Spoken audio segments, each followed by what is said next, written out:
I am Ethan, 35 years old.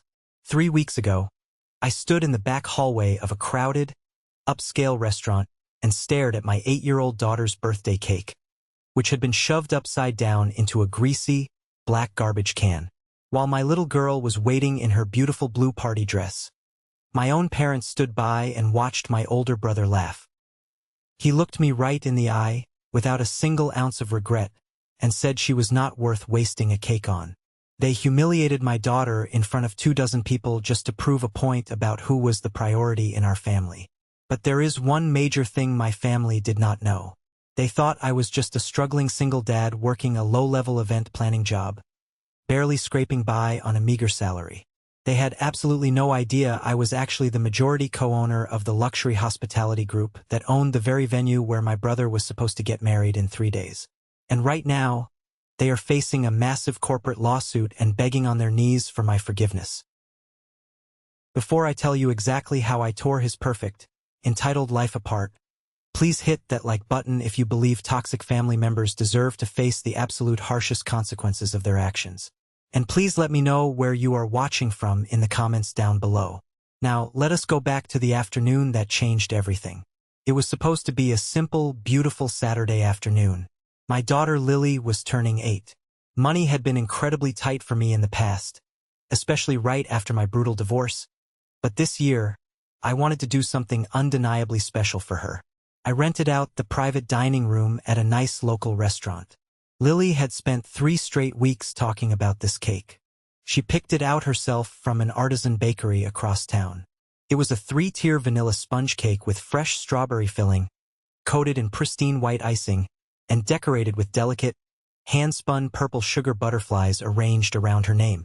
Every single night before bed, she would ask me if I thought the butterflies would look real, if the icing would be sweet enough, and if her grandparents would be proud of her when she blew out the candles. She wore a bright blue dress with a little silver paper crown she made at school. She was completely buzzing with that pure, innocent excitement only a child can possess. My family was there.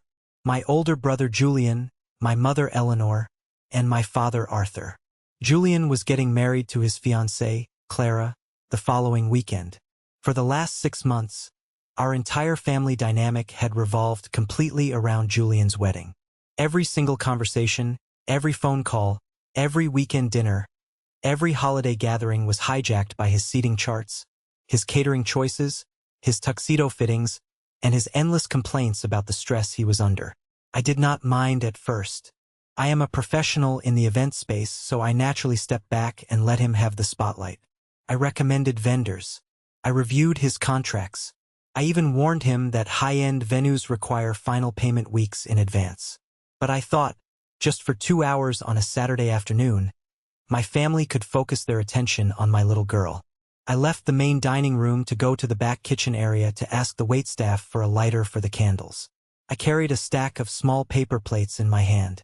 The hallway was quiet, smelling heavily of roasted garlic, burnt coffee, and industrial dish soap. As I walked past the prep station, I glanced down at the large black trash can sitting near the swinging kitchen doors. My heart completely stopped in my chest. There, sitting upside down among coffee grounds, discarded lemon wedges, and greasy napkins, was Lily's cake. The pristine pink frosting was smeared violently against the plastic liner. The beautiful purple sugar butterflies she had been so incredibly excited about were snapped in half, buried under a pile of discarded receipts. The delicate white icing that spelled out her name had been dragged through the filth like it meant absolutely nothing. I stood there frozen.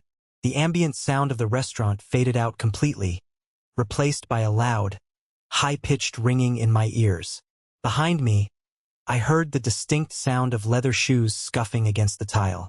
I turned around to see Julian leaning casually against the doorframe, wearing a smug, arrogant grin that did not even pretend to be apologetic. My mother and father were right behind him. My mother had one hand pressed nervously to her mouth, and my father was looking at his watch, completely unbothered. I looked at Julian. My voice was dangerously quiet. I asked him exactly what he thought he was doing. Julian crossed his arms, let out a short, dismissive laugh, and said the words that will be permanently burned into my brain for the rest of my life. Honestly, Ethan, she wasn't worth wasting a cake on. Clara's parents are out there in the main room. We are trying to finalize the seating chart and the floral arrangements for the wedding, and your kid was making way too much noise about a stupid dessert. I needed the table space for the blueprints. She is 8 years old. She will forget about it by Tuesday. I looked directly at my mother. I expected her to gasp. I expected her to scold him, to step up and defend her granddaughter, to do what a protective grandmother is fundamentally supposed to do.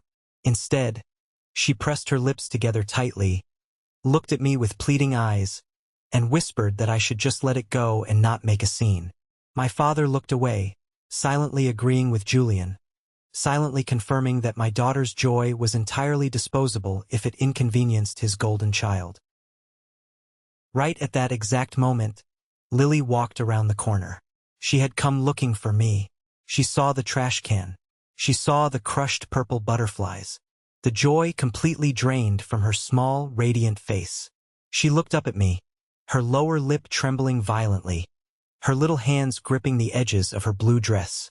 She was trying desperately to process how her beautiful cake, the one she had dreamed about for weeks, had ended up in the garbage before anyone even sang for her. I did not scream. I did not throw a punch. I did not hurl a plate at my brother's head. Even though every single instinct in my body screamed at me to do so, I dropped the paper plates on the floor.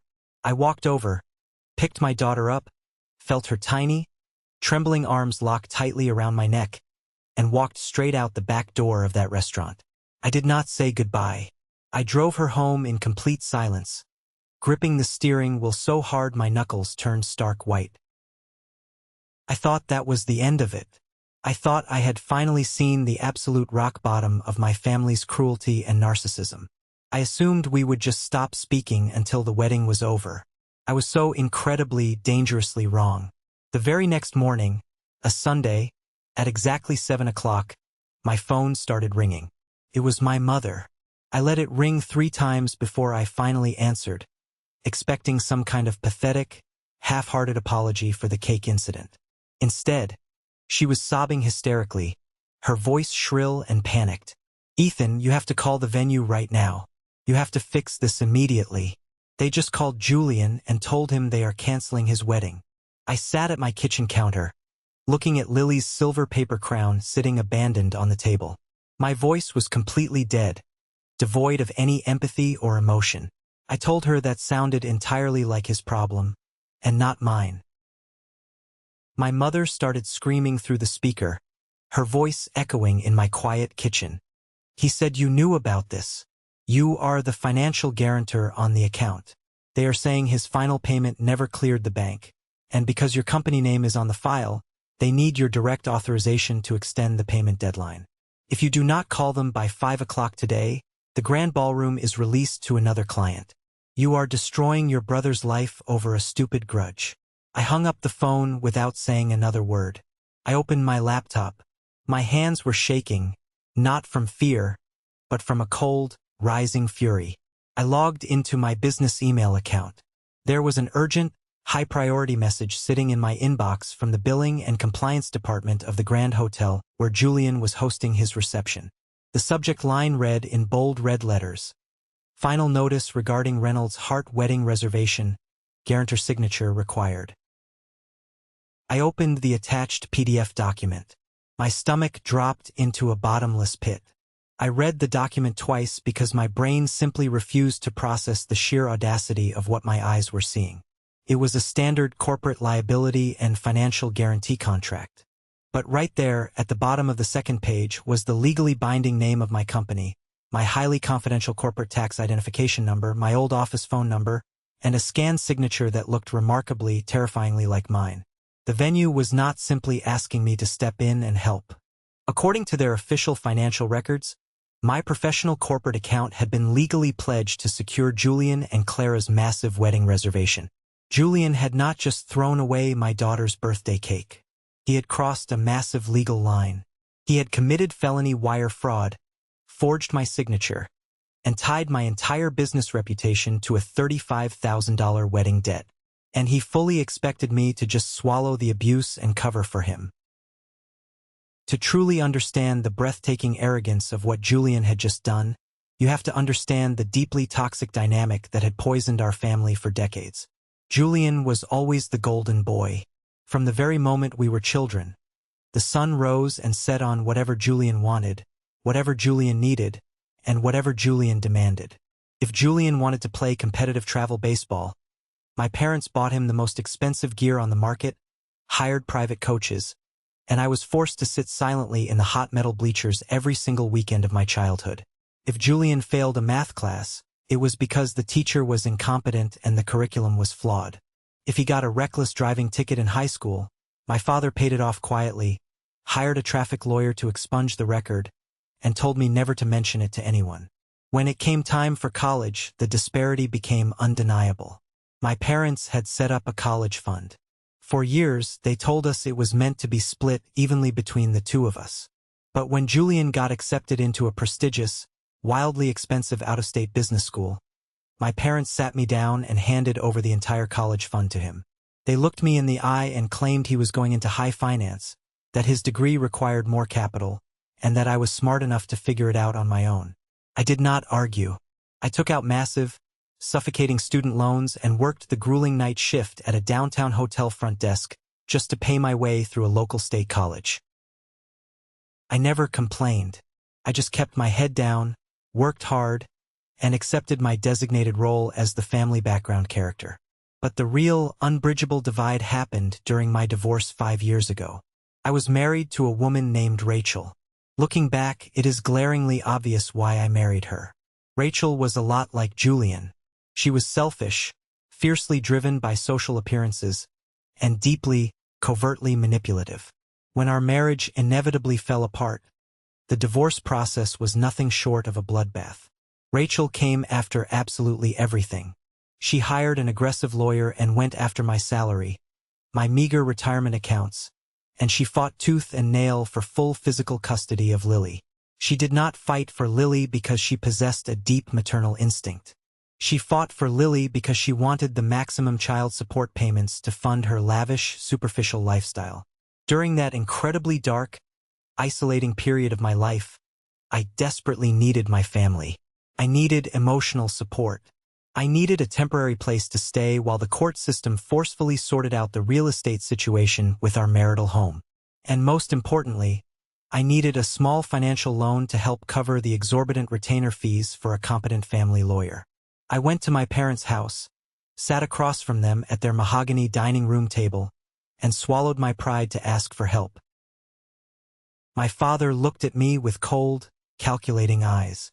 He told me that a real man does not lose control of his wife, and that he would absolutely not waste his hard-earned retirement money funding a messy, embarrassing public divorce. Julian, who was sitting right there sipping a beer, chimed in with a cruel smirk. He told me I was acting like a dramatic victim and that I was becoming a severe financial burden on the family's reputation. I was entirely on my own. I fought a brutal, exhausting legal battle. I took on massive credit card debt to hire the most ruthless family lawyer I could find. And against all odds, I won. I secured full physical custody of Lily. Rachel walked away with a significant chunk of my early savings and the equity from the house, but I got the only thing in the world that actually mattered to me. After the divorce was finalized, my family treated me like a damaged, pathetic charity case. My Aunt Martha, a woman who practically ran the local HOA meetings and thrived entirely on spreading toxic neighborhood gossip, started telling everyone in our extended family network that I was a bitter, broke single father. She spun a narrative that I was deeply jealous of Julian's rising corporate success. Julian had recently landed a middle management job at a regional logistics firm and loved to flaunt his heavily leased luxury cars and financed designer watches. They all looked down on me. They thought I was barely scraping by in a tiny apartment, planning small corporate lunches and cheap birthday parties just to keep the lights on. What they did not know, what I strictly refused to tell a single soul in that entire bloodline, was that my small event planning business had exploded into a massive enterprise. During my years working the hotel night shift, I had befriended a brilliant, wealthy real estate investor. He saw my work ethic, After my divorce, he approached me with a partnership offer. Together, we quietly began buying up distressed commercial real estate. We acquired struggling, outdated event spaces, completely renovated them, and rebranded them into premium, ultra-luxury hospitality venues. I went from being a freelance coordinator desperately trying to pay off legal debt to the co-founder and majority shareholder of a massive corporate group that owned 4 of the most exclusive, highly sought-after properties in the state. I kept my wealth entirely hidden behind corporate trusts and non-disclosure agreements. I drove a modest, reliable SUV. I lived in a nice but completely unassuming suburban home. I dressed in plain clothes.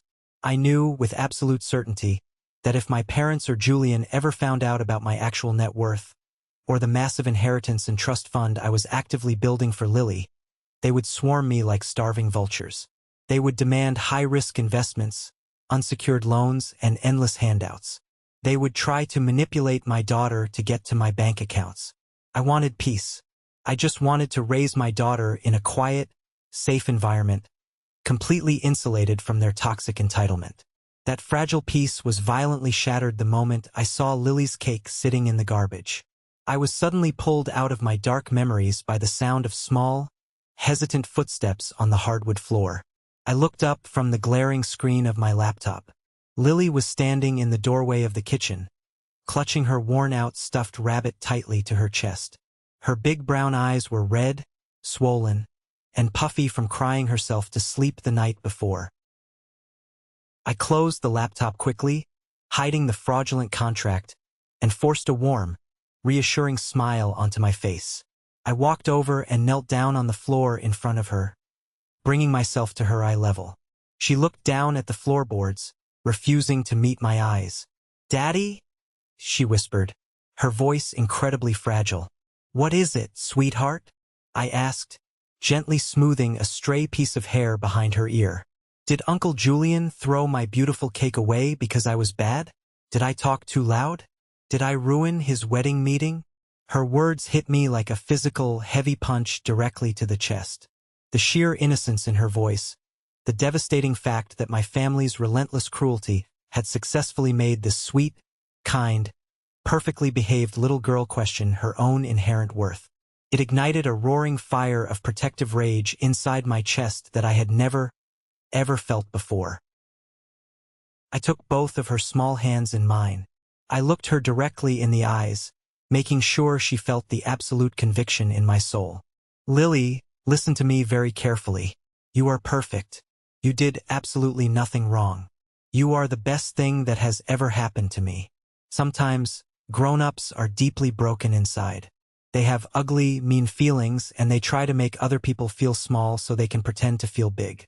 Uncle Julian is a very small, very sad man. And I promise you, with everything I have, nobody will ever treat you like that again.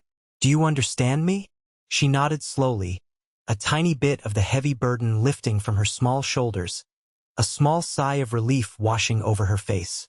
I stood up, made her a massive plate of her favorite chocolate chip pancakes, sat with her at the table while she ate every bite, and promised her we would have a spectacular redo birthday party next weekend, with the absolute biggest cake she had ever seen. Once she was settled comfortably in the living room watching her favorite morning cartoons, I walked back into my home office and locked the heavy oak door behind me. The patient, forgiving brother was dead. The protective father, the ruthless businessman, was fully awake. I opened the forged contract on my screen again. Julian had deliberately weaponized my business name to secure a luxury venue he knew he could never afford.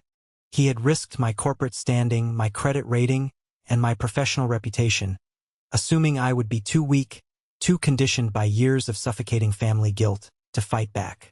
He assumed I would simply pay the massive balance to avoid the public embarrassment of a canceled family wedding. He had absolutely no idea he had just forged the signature of the man who owned the very building he was trying to steal from. I picked up my cell phone. The time for keeping the peace was officially over. It was time for a reckoning. I dialed the direct, unlisted line for Sarah, the senior corporate events manager at the venue. Sarah and I had worked together closely for over 3 years. She was brilliant, meticulous, and fiercely loyal. She knew I was the primary owner of the property group, but per my incredibly strict legal instructions, she maintained absolute confidentiality. To the general public and to arrogant clients like my brother Julian, the property was managed by an anonymous corporate trust based out of state. Sarah answered on the second ring, her voice crisp and professional. Ethan, good morning. I saw your caller ID. I am assuming you saw the automated email from the billing department regarding the Reynolds account.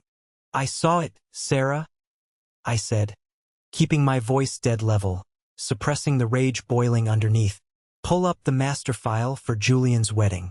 Walk me through, step by agonizing step, exactly how my company was illegally attached as the financial guarantor for his event.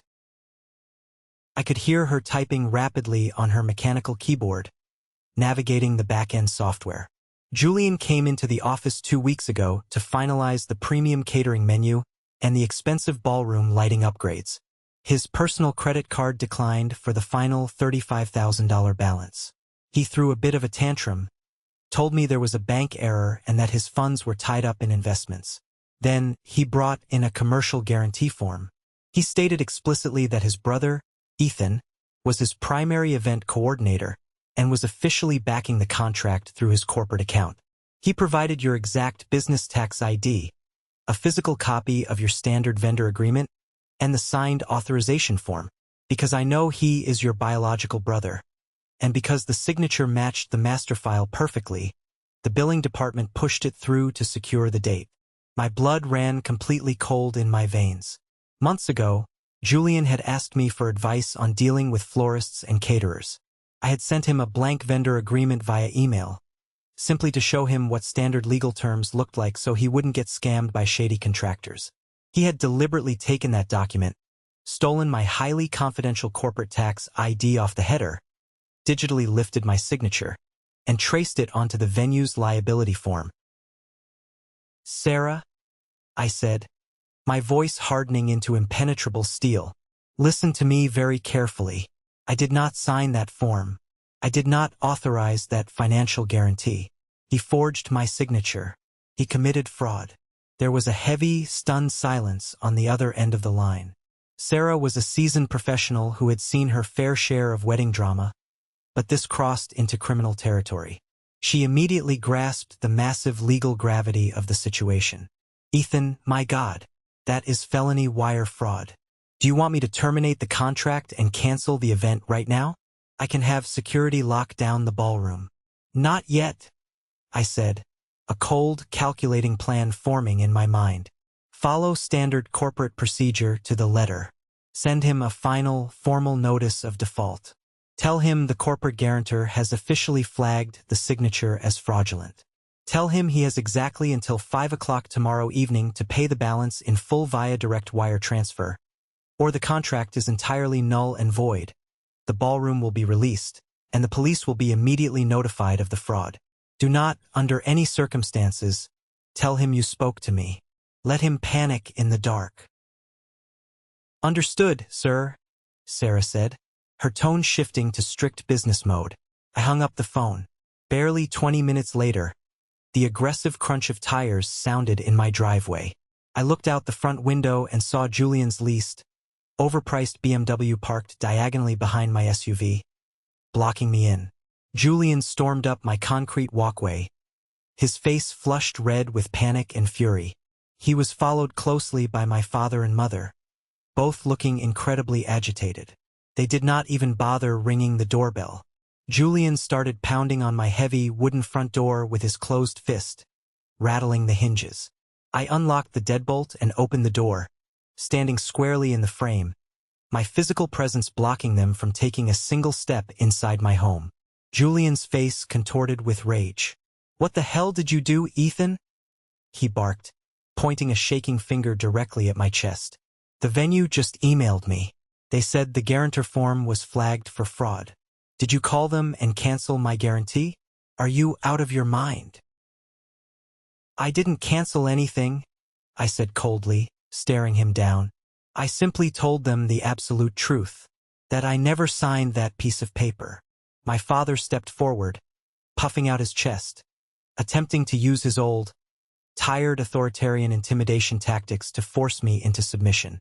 Ethan, this behavior is entirely unacceptable. You are acting like a petulant, vindictive child because of a stupid piece of cake. Your brother is getting married in 3 days. Do you have any idea how much money has already been spent? You are going to pick up that phone, call that venue back right now, confirm the signature is yours, and handle the payment. We are a family. You do not do this to your own blood. I looked at my father, feeling a wave of absolute, sickening disgust wash over me. Family? He committed financial fraud. He forged my signature on a legally binding corporate contract for $35,000. That is a state crime, Dad. He is a criminal. Julian scoffed loudly, waving his hand in the air as if I was being utterly ridiculous and melodramatic. Oh, calm down, Ethan. Stop crying about it. It is a temporary hold on a credit line. I am getting huge cash gifts at the wedding reception from Clara's relatives. I was going to pay your stupid company back on Monday morning. I just needed your corporate credit score to hold the room. You have a business, you write things off on your taxes all the time. Stop being so incredibly cheap and ruinous. Where exactly did you get my corporate tax ID, Julian? I demanded, my voice dropping dangerously low, cutting through his pathetic excuses. That information is strictly confidential. It isn't public record. Julian hesitated for a fraction of a second. His eyes darted nervously to our mother. My mother burst into theatrical tears, her classic, reliable manipulation tactic to deflect accountability. She reached out and grabbed my arm, her voice trembling dramatically. Ethan, please, you have to understand. It was during the Thanksgiving dinner last year. You were outside in the yard playing with Lily. Julian was so incredibly stressed about the rising wedding costs. He was losing sleep. I went into your home office while you were outside.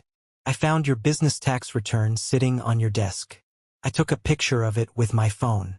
I gave it to Julian. I just wanted to help my son. You always make things so incredibly difficult for him. If you were just a more generous brother, if you offered to help pay for the wedding like a normal sibling, we wouldn't have had to do this in the first place. I stared at her, the woman who actually gave birth to me. She had deliberately sneaked into my private office, in my own home, during a sacred holiday dinner, and stolen my highly sensitive corporate financial documents to help her golden child commit a felony. And somehow, in her deeply twisted, narcissistic mind, she was manipulating the narrative to make it my fault. Get your hands off me, I said, my voice like ice, stepping back and brushing her hand away. Ethan, be reasonable, my father demanded, his face turning purple with anger. If Clara's family finds out about this financial issue, the wedding is completely over. The Vances are wealthy, proud, respectable people in this community. They will absolutely not let their daughter marry a man who cannot even afford his own reception. You owe your brother this favor. You owe this family your loyalty. I don't owe you a damn thing, I said, staring them down, feeling taller and stronger than I ever had in my entire life. You stood by in that restaurant while he threw my daughter's birthday cake in the trash. You laughed at her pain. Now you steal my corporate identity? Listen to me very carefully, all of you. Julian has exactly until 5 o'clock tomorrow evening to find 35 grand. If any of you attempt to use my name or my company again, I will call the district attorney myself and have you arrested for conspiracy and fraud. I slammed the heavy door in their faces and locked the deadbolt with a loud, satisfying click. I stood in the hallway, listening to Julian scream vile curses and kick the porch railing before they finally retreated, got into their cars, and drove away. As the sound of their engines faded, my cell phone buzzed aggressively in my pocket. It was a call from an unknown local number. I pressed answer. Listen to me, you miserable, pathetic loser. A hostile, gravelly voice barked through the speaker. It was Leo, Julian's best man, his college roommate, and his longtime enabler. Julian just called me crying. He told me what you are doing. You are really going to sabotage your own brother's wedding over a bratty kid's birthday cake? What kind of monster are you? If you don't call the venue and fix this contract by tomorrow morning, I am going to make sure everyone in this entire city knows you're a jealous, toxic, deadbeat dad. You won't be able to show your face in public. Watch your back, Ethan. Are you officially threatening me, Leo? I asked calmly, pressing the record button on my phone interface. Take it however the hell you want. Fix the damn contract or we will ruin you. He sneered viciously and hung up. I looked at the dark screen of my phone. They really, truly thought I was helpless. They really thought they could bully, threaten, and guilt me into submission like they had when I was a teenager. I walked over to the kitchen island, picked up my car keys, and grabbed my jacket. I had a very important meeting to arrange. The clock was officially ticking. It was Tuesday morning, exactly 30 hours before the venue's final, non-negotiable payment deadline. I drove downtown, navigating the busy city traffic, and walked into the sleek, expansive glass-paneled offices of Thomas & Associates. Thomas was my lead corporate attorney. He handled all my commercial real estate acquisitions, corporate structuring, liability defense, and the massive trust funds I was building for Lily. He was an absolute shark in a perfectly tailored Italian suit, and he was the only person outside of my business partner who knew the full, staggering extent of my financial assets. I was ushered into his office immediately. I sat down in the heavy leather chair opposite him and silently slid the printed emails from the venue, the fraudulent contract, and a USB drive containing the recorded phone calls across his massive mahogany desk. Thomas adjusted his expensive glasses and read through the documents in complete silence. His eyes scanned the forged signature. When he finished reading, he looked up at me, his expression perfectly unreadable, professional to the core. This is a very clean forgery, Ethan. To the untrained eye of a billing clerk, it absolutely passes. But legally, this is textbook wire fraud, corporate identity theft, and financial malfeasance. With the recorded threat from the groomsmen, it elevates to extortion. If we hand this physical evidence over to the district attorney's office, your brother is looking at serious, mandatory prison time. The fines alone would bankrupt him. What exactly do you want to do? I don't want to send him to state prison, I said quietly, looking out the floor-to-ceiling window at the sprawling city skyline below. Not because I care about his freedom, but because Lily does not need the deep psychological trauma of her uncle going to jail permanently attached to her childhood memories. I want a watertight, impenetrable legal case. I want a formal cease and desist order ready to be served. I want a legally binding document stating that he assumes full, undivided liability for all debts incurred to the venue. And I want a comprehensive restraining order barring him, my parents, and his friends from coming within 500 feet of me, my home, my business offices, or my daughter. Thomas nodded slowly, his pen flying across his legal pad, taking meticulous notes. I can have my paralegals draft that before noon today. But Ethan, I need you to understand something clearly. Once you execute this legal maneuver, your relationship with your entire biological family is permanently, irrevocably over. There is absolutely no coming back from serving your parents with a restraining order. They ended the relationship the second they threw my daughter's birthday cake in the trash and then stole from me, I replied coldly, my resolve completely unbroken. Just get the legal paperwork ready. Have it couriered to me by tomorrow morning. I will handle the venue situation personally. As I was walking out of Thomas's massive office suite, my cell phone rang again. I looked at the caller ID and felt a sudden, sharp spike of adrenaline in my chest. It was Rachel, my ex-wife. She rarely ever called me unless it was to aggressively demand more money for extracurriculars she never enrolled Lily in, or to complain about the alimony schedule. I quickly pressed the record button on my phone app and answered. Hello, Rachel? I said smoothly, my voice completely guarded. Ethan, what the hell is wrong with your brain? Her voice was shrill, piercing, and dripping with venomous condescension. Julian just called me. He is in tears.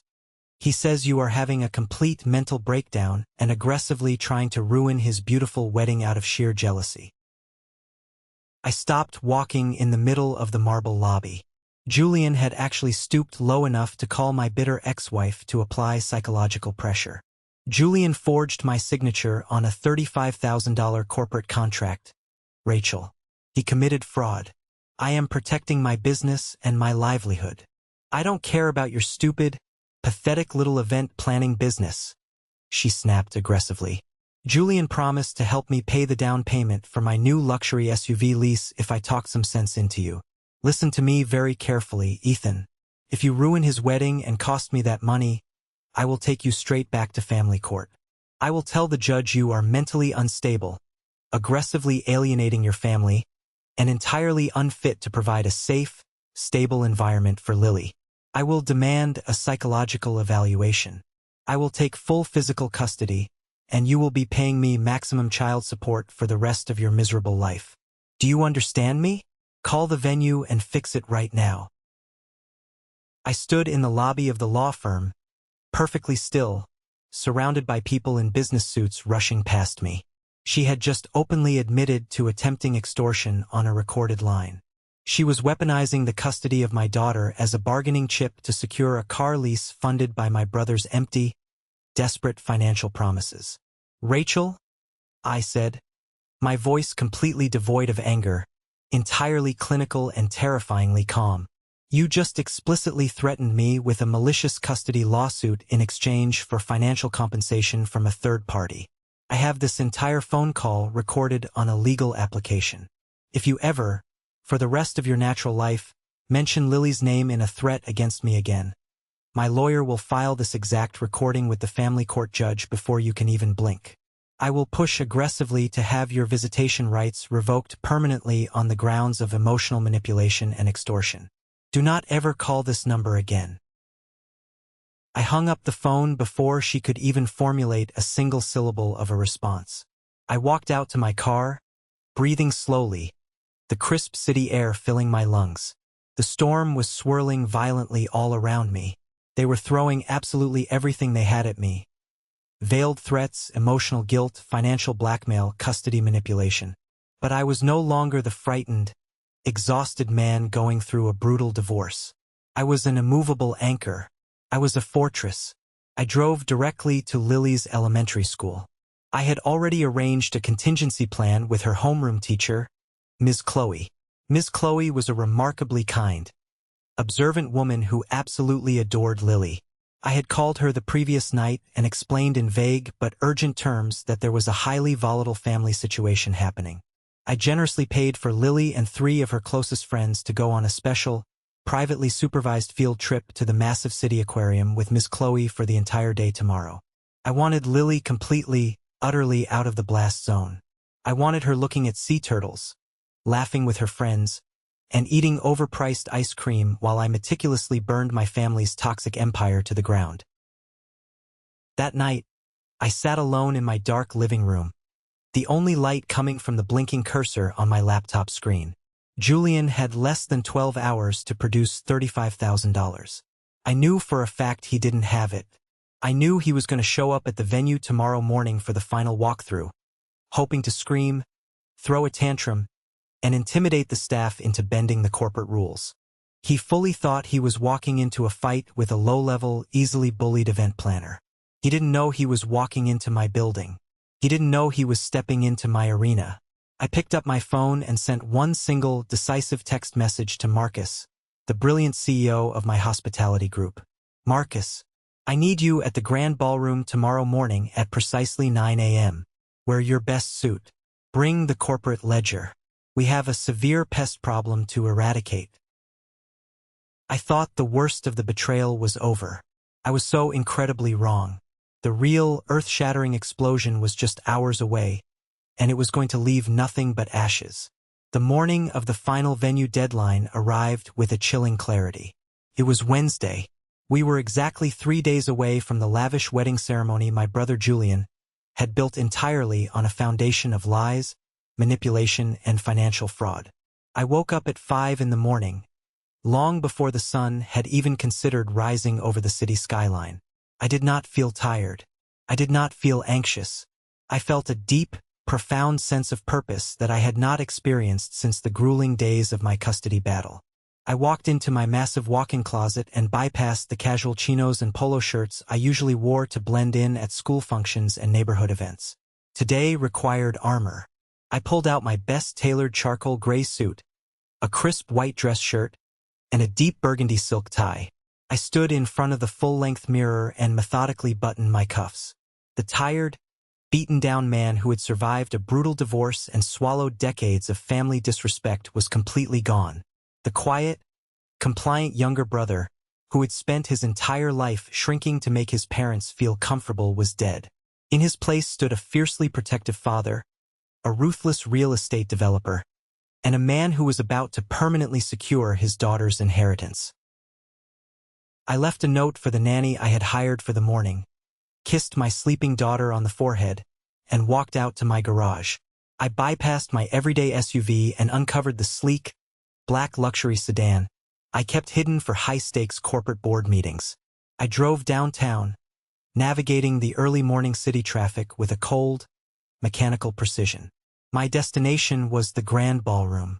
This was the absolute crown jewel of our entire hospitality group portfolio. My business partner Marcus and I had spent millions of dollars renovating the historic property.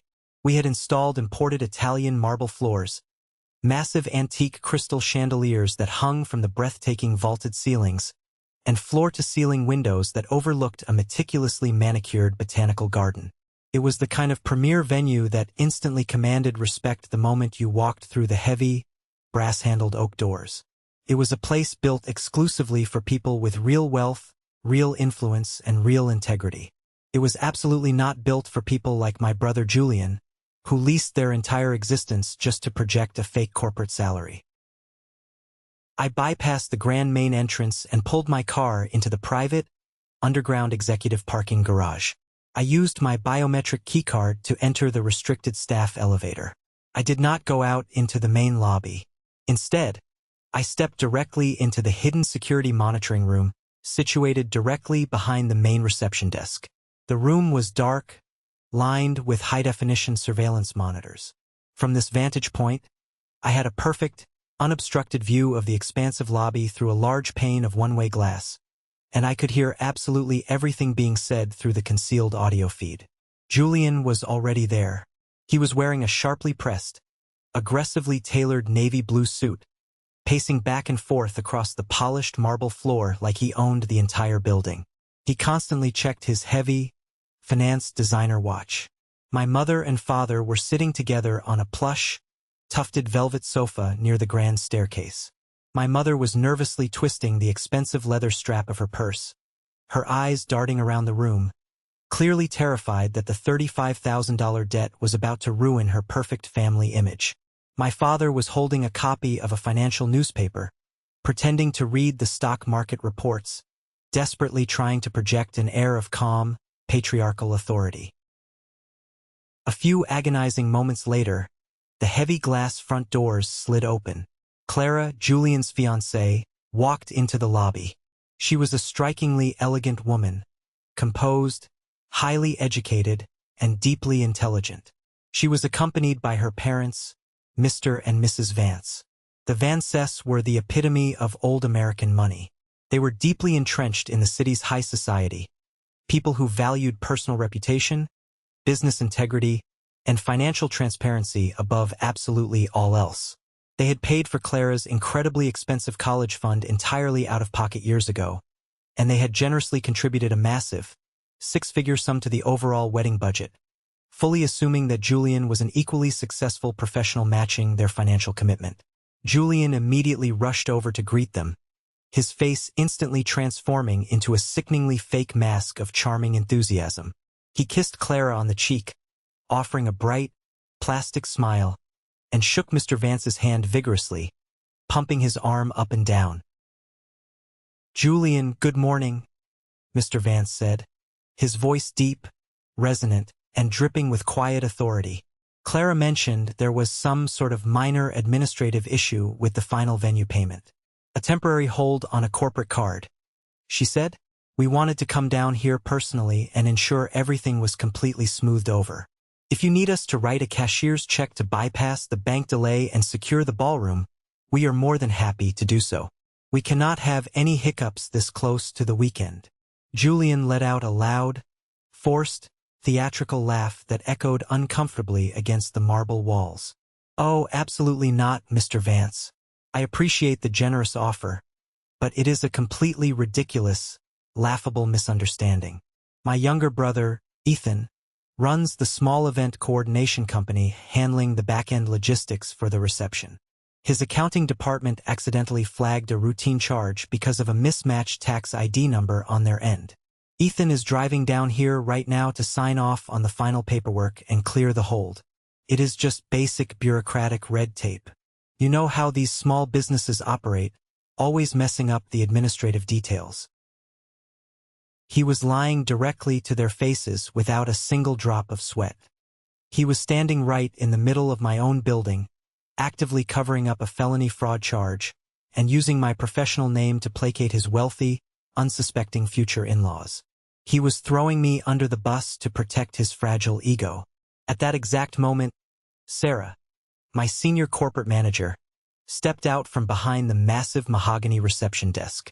She held a thick, heavily documented manila folder in her hands. She looked absolutely immaculate in a dark business suit, entirely professional, and completely unbothered by Julian's aggressive, arrogant posturing. "Mr. Reynolds," Sarah said, her voice cutting through the lobby like a sharp blade, addressing Julian directly. "The absolute final deadline for the outstanding account balance of $35,000 is fast approaching. As we communicated clearly via several urgent emails, the registered corporate guarantor explicitly flagged the previously submitted authorization form as highly fraudulent. We absolutely cannot process any event setup, catering orders, or floral arrangements until this massive legal liability is completely resolved with guaranteed funds." Julian's face flushed a deep, angry red, but he desperately maintained his arrogant smirk for the benefit of the watching Vances.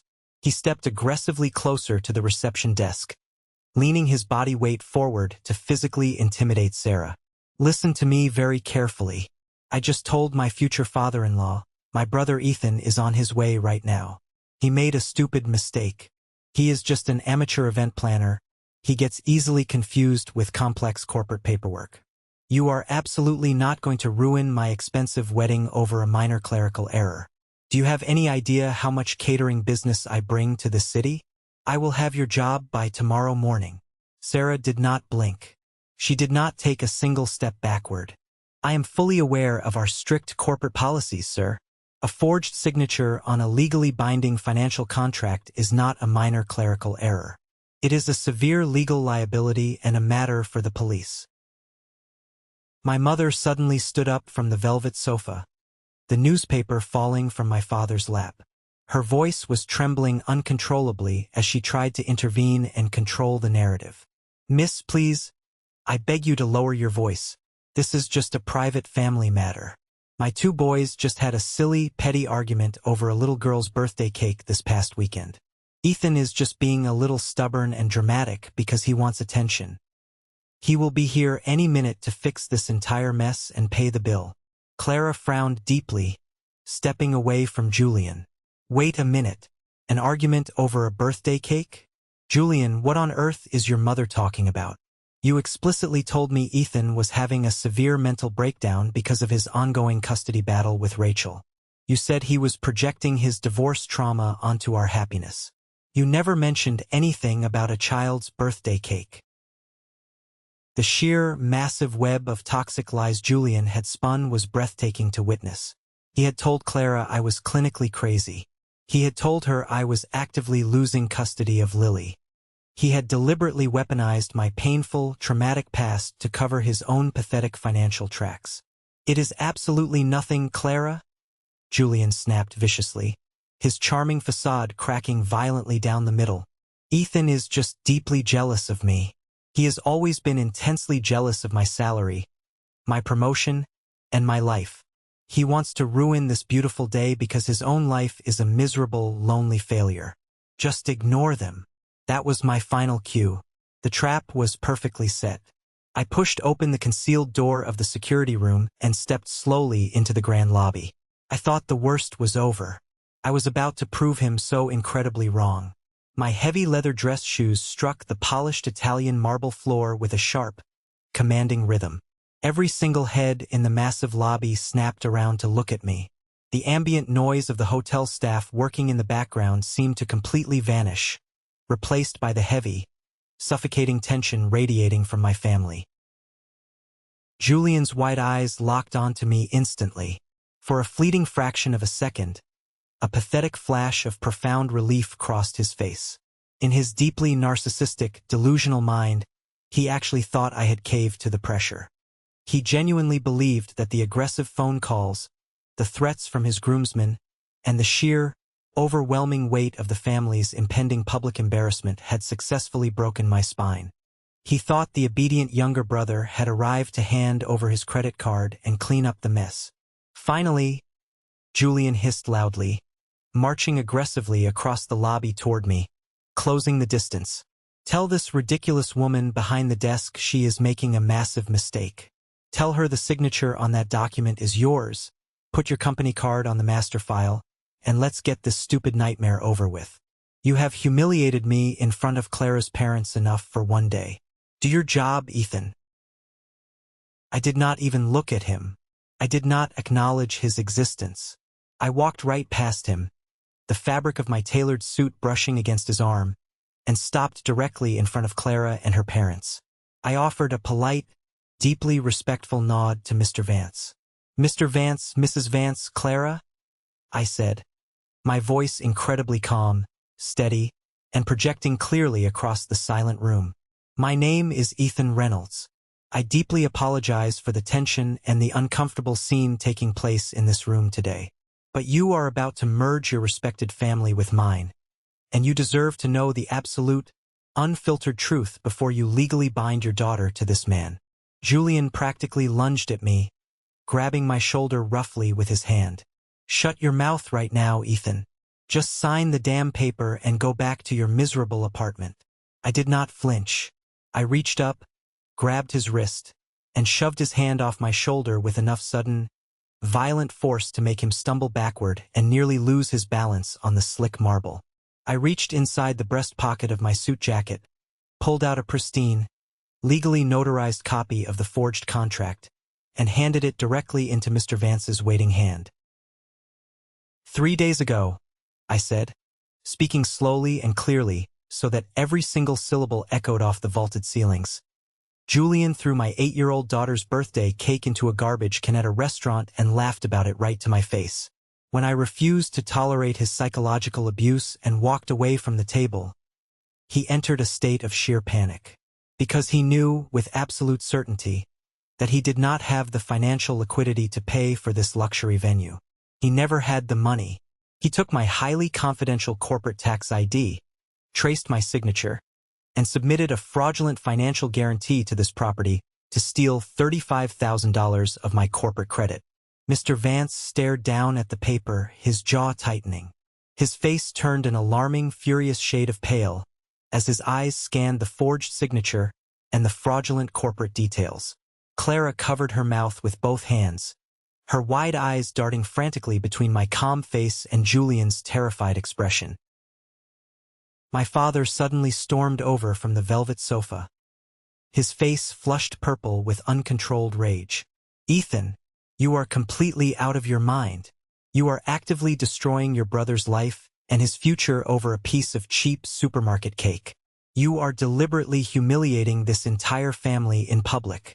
Sign the paper right now, pay the bill, or you are no longer a part of this family. We will completely disown you. I looked my father dead in the eye. I looked at the man who had callously refused to help me during the darkest, most terrifying days of my divorce. The man who had gladly funded Julian's extreme arrogance for 35 years while ignoring my struggles. You cannot fire me from a family I already quit years ago, Dad, I said, my voice completely devoid of any warmth or affection. I am absolutely not signing anything. I am not paying a single dime for this charade. Julian let out a desperate, high-pitched, mocking laugh. He pointed a shaking finger at Sarah behind the desk. Fine. You want to play hardball, Ethan? We don't need your pathetic, low-budget little event company anyway. I will put the entire balance on my personal credit cards. Run my cards right now. Swipe them for the full 35 grand. Sarah looked at Julian with an expression of pure, unadulterated professional pity. She did not even reach for the credit card terminal. Sir, your personal credit cards were already declined twice by our merchant system yesterday afternoon. Furthermore, due to the explicit submission of fraudulent, forged legal documents, our strict corporate compliance policy requires us to terminate your contract immediately. The Grand Ballroom is officially released back to the open market. You have no reservation here. You absolutely cannot do that, Julian screamed, his voice cracking, echoing wildly off the massive crystal chandeliers. I will sue this place into the ground. I will find the actual owner of this building. I will have your job, and I will bankrupt this entire hotel. You don't know who you are messing with. I looked at Sarah. She gave me a tiny, almost imperceptible nod. The steel jaws of the trap were about to snap entirely shut. I really don't think you will be suing the owner of this property, Julian, I said softly, the quiet tone cutting through his hysterical screaming. He whipped his head around to glare at me, his eyes wide and bloodshot. And why the hell is that, you broke, miserable loser? I smiled. It was a cold, genuine, incredibly satisfying smile. Because you are currently yelling right at him. I thought the silence in the restaurant on Saturday had been profound.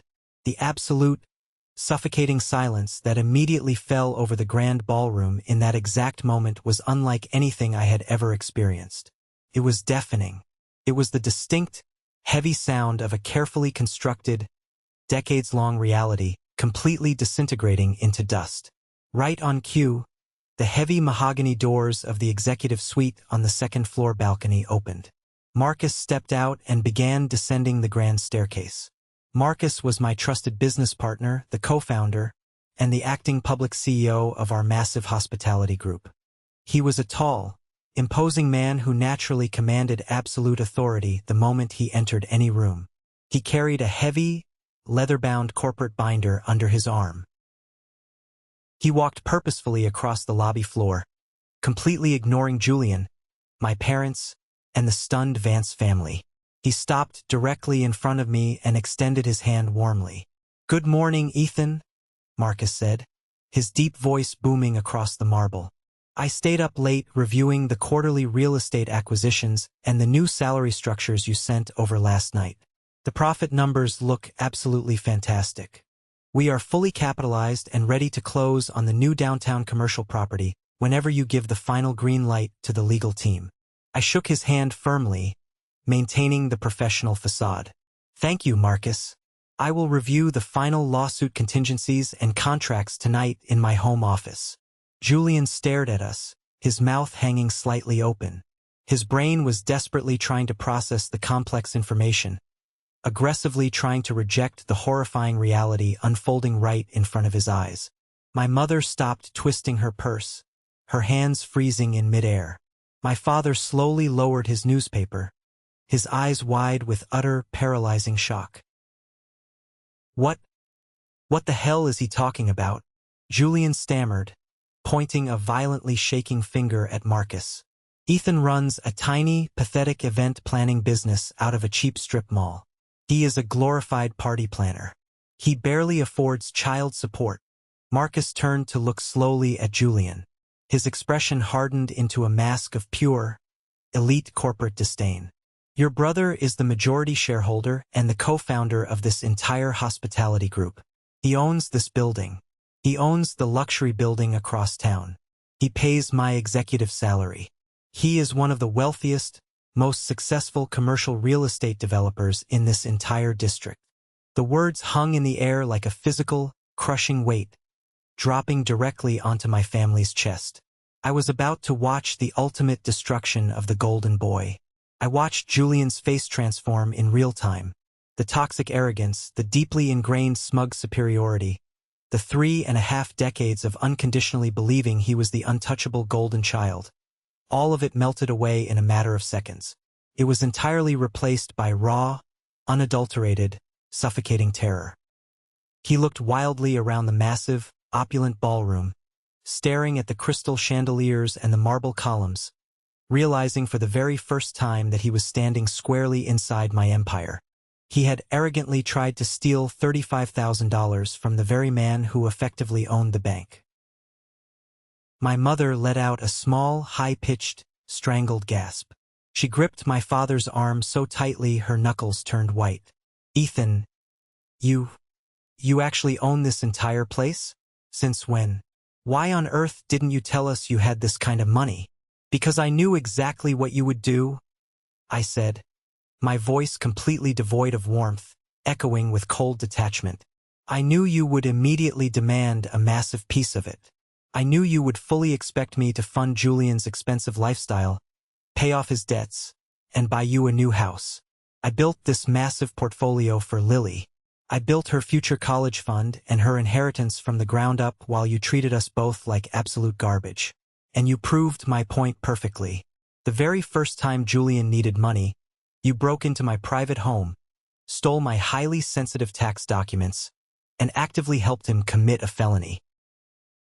Mr. Vance stepped forward, breaking the frozen tableau. His face was a terrifying mask of cold, aristocratic fury. He looked at Julian as if he were looking at a cockroach, then turned his gaze to me. "Ethan, are you telling me, on the record, that Julian does not have the liquid funds to pay for this wedding? That he deliberately forged your signature to secure a corporate credit line from your own company without even knowing you were the owner?" "That is exactly what I am telling you, Mr. Vance," I replied, maintaining unbroken eye contact with the patriarch. "Julian is actively drowning in massive consumer debt. His luxury cars are leased and behind on payments. His expensive watches are heavily financed. He has absolutely nothing to his name except a massive ego and a history of manipulation." Clara let out a sharp, ragged, painful breath. She walked slowly up to Julian. She looked deeply at the man she was supposed to marry in less than 72 hours. "Julian, look at me right now. Is this true? Did you forge his signature to steal money?" Julian was fully panicking now. The invisible walls were rapidly closing in, crushing the breath out of his lungs. He tried to reach out and grab her hands, but she stepped back violently, repulsed by his touch. "Clara, baby, please, you have to listen to me. It is just a temporary cash flow problem. The stock market is down right now. I just needed a quick bridge loan to cover the venue. Ethan is a multimillionaire. He could have just paid it quietly. He is doing this publicly just to humiliate me. He is ruining our special day because of a stupid, worthless cake." Clara's eyes filled with tears, but they were hot, blinding tears of rage, not sorrow. "A stupid, worthless cake? You threw your 8-year-old niece's birthday cake in the trash? You lied to me about his terrible divorce. You explicitly told me Rachel took all his money and that he was deeply bitter and unstable. You told me he was crazy. You have been systematically lying to me since the very day we met." My father suddenly stepped directly between us, holding his hands up like a desperate referee trying to stop a knockout punch. The sheer, blinding hypocrisy of the man was utterly astounding. Now that he realized I possessed immense wealth and power, his entire demeanor completely shifted from aggressive bully to a groveling peacemaker. Okay, let's all just take a deep breath and calm down," he said, trying to force a jovial, reasonable tone. "This is clearly just a massive misunderstanding between brothers. Ethan's son, you really should have told us about your amazing success. We are so incredibly proud of you. Look, you own the building. That makes this incredibly easy. Just comp the ballroom. Give the venue space to your brother as a wedding gift. It won't cost you a single dime out of pocket, and we can keep this wonderful family together." I stared at my father, feeling a deep, profound pity for the pathetic man standing in front of me. He truly believed that a high net worth erased decades of psychological abuse. He genuinely believed that my success was somehow a communal family asset he was fully entitled to manage. "You do not get to call me son," I said quietly, the heavy finality of the statement echoing loudly through the lobby. When Rachel tried to drain my bank accounts and take my daughter away from me in family court, you refused to lend me a single dollar for a lawyer. You told me I was a failure as a man. You stood there and watched Julian spit on my daughter's happiness. You do not get to claim my success now that it is financially convenient for you. I turned to my manager. Sarah, do you have the legal paperwork from Thomas and Associates? Sarah nodded sharply. She pulled a thick stack of heavy, watermarked legal documents from her manila folder and handed them directly to Julian. What is this? Julian asked, his voice shaking uncontrollably as he stared at the heavy legal stationery bearing the crest of the city's most ruthless corporate law firm. That is a formal, legally binding cease and desist order from my corporate attorneys, I explained, my voice echoing with absolute authority. It details the exact legal nature of your forgery, wire fraud, and identity theft. Attached to it is a formal notice of financial liability. You personally owe this venue $5,000 in non-refundable, breach of contract cancellation fees.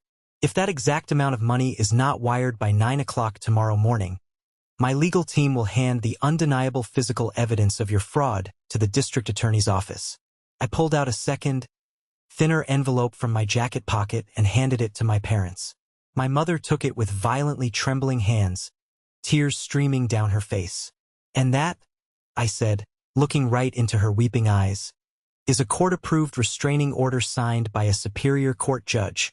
You, Dad, and Julian are legally barred from coming within 500 feet of my home, my corporate offices, Lily's school, or anywhere near my daughter.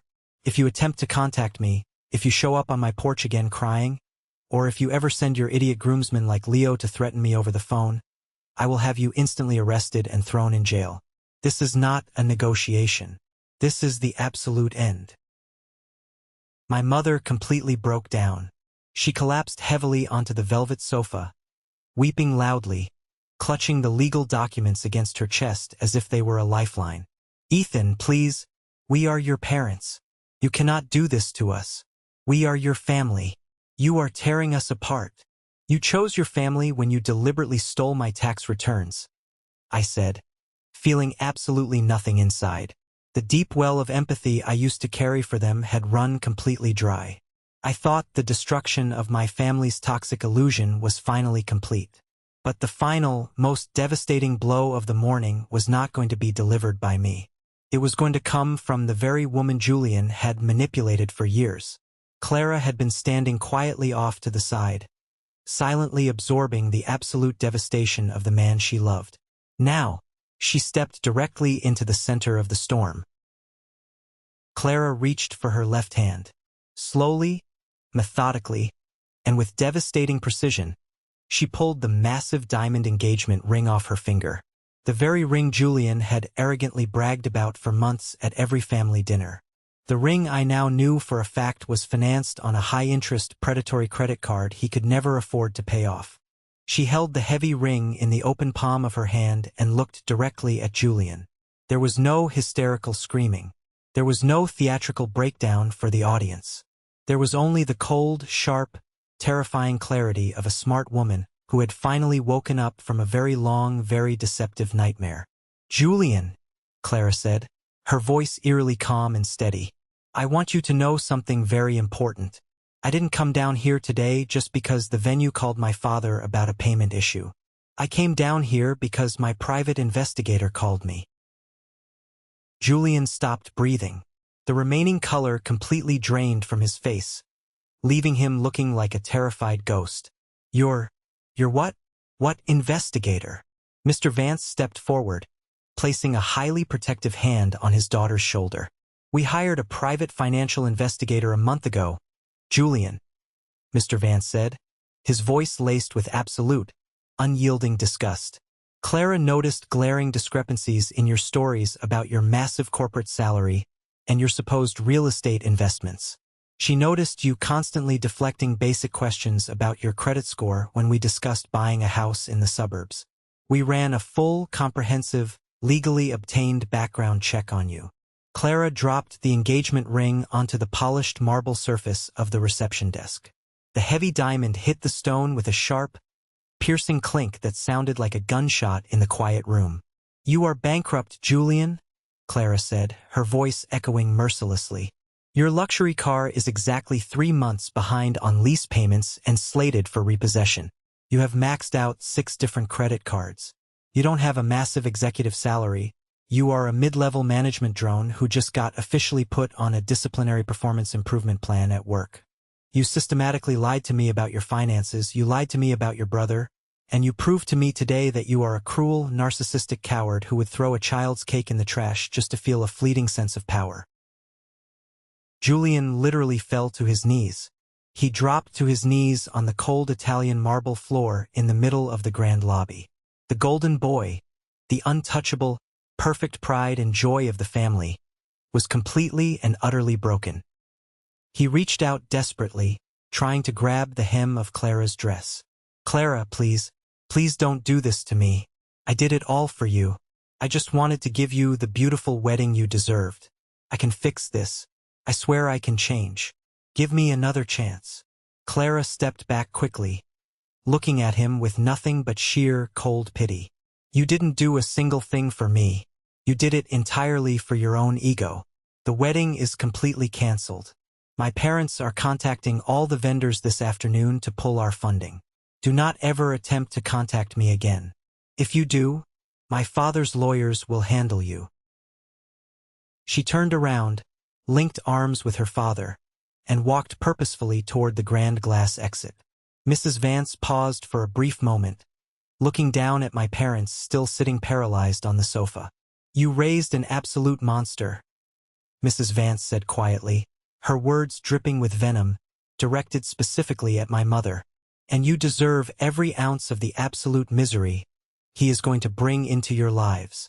With that final, devastating sentence, the Vance family walked out the heavy glass doors, disappearing into the bright, clear morning sun. The massive lobby was completely silent, save for the pathetic sound of my mother sobbing into her hands and Julian hyperventilating on the floor. My father was staring blankly at the wall, completely paralyzed by the utter public destruction of his family's carefully curated reputation. I looked at Sarah and Marcus. "Have the security team escort them off the property immediately," I instructed, my voice flat. "If they refuse to leave, call the local police." I did not wait around to watch them be physically dragged out of my building. I turned my back on my weeping parents, on my broken brother, and on 35 agonizing years of toxic, suffocating emotional abuse. I walked calmly out the staff entrance, got into my luxury sedan, and drove away. As I merged onto the busy city highway, a strange, overwhelming physical sensation washed completely over my body. It wasn't a feeling of arrogant triumph. It wasn't even joy. It was a profound, deeply settling, quiet relief. The massive, crushing weight I had been violently carrying on my shoulders since I was a little boy was suddenly gone. I didn't have to fix their horrible mistakes anymore. I didn't have to absorb their cruel insults. I didn't have to protect them from the harsh consequences of their own horrific actions. I was completely, wonderfully, permanently free. A full month has passed since that dramatic morning in the grand ballroom. Time has a funny, beautiful way of shifting when you finally cut the toxic anchors out of your life. The heavy, dark clouds that used to hover over my daily routine simply vanished into thin air. I kept my promise to Lily. The following weekend, we hosted the ultimate redo birthday party at our spacious home. I invited her favorite teacher, Ms. Chloe, and the entire class of second graders. The house was filled with the beautiful sound of children laughing, upbeat music playing, and absolute, unbridled joy. When it came time for the dessert, I didn't bring out a cake. I brought out 2 massive silver trays of artisan cupcakes. They were beautifully decorated with bright purple frosting and edible silver glitter. Lily had specifically requested cupcakes instead of a large cake. Before she blew out the small candles, she looked up at me, her big brown eyes shining with pure happiness, and whispered, "Daddy, I wanted cupcakes so that everyone gets their own special piece, and so that nobody can ever throw the whole thing away." I pulled her into a tight, fierce hug, fighting back the heavy tears welling in my eyes. Nobody is ever going to throw your happiness away again, Lily. I promised her, kissing the top of her head, and only good, kind people are allowed in our house from now on. That simple, profound statement became my absolute, unshakable philosophy for life. I heard through the legal grapevine exactly what happened to my family. The fallout was absolutely catastrophic. Julian's employer found out about the severe fraud allegations when Thomas officially served the liability paperwork to garnish his wages. Combined with his incredibly poor work performance, they fired him immediately. Without Clara's family to blindly fund his lifestyle, his leased luxury car was repossessed in the middle of the night by a tow truck.